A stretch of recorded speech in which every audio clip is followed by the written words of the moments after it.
Kwa unyenyekevu sana niongea. Dhambi haijawahi kumwacha mtu salama.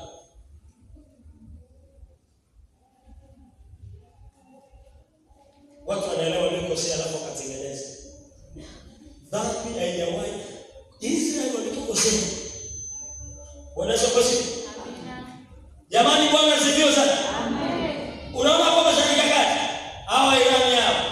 Wairani hao sisi ni jamii ya Palestina hao. Hawa Irani hao. Jamani tuko pamoja? Amen. Sikiliza, hawa jamaa utapata watu wawili. Unampata Ibrahim.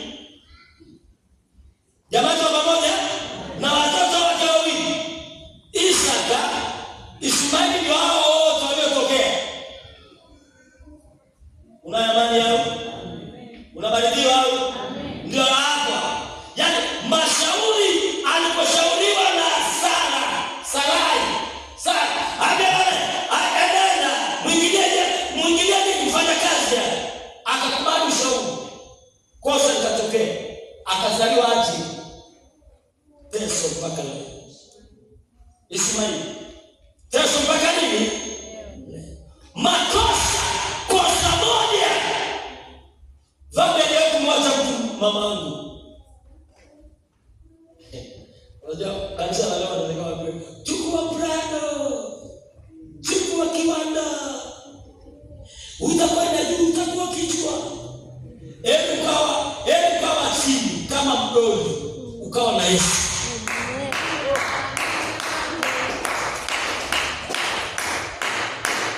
Ukakosa vyote. Ukabakia na Yesu.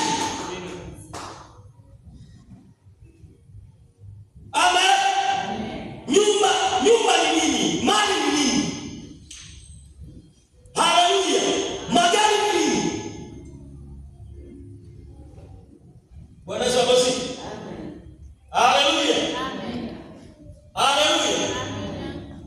Kuna kijana alizaliwa Machani. Alikuwa mtoto, kawa kijana. Katoka kuwa kijana kawa baba wa makamu. Kawa bilionea aliyekuwa anaitwa Mengi. Alikuwa mtoaji sana. Bwana Yesu asifiwe. Amina. Akafa. Alizikwa na hela? Hapana.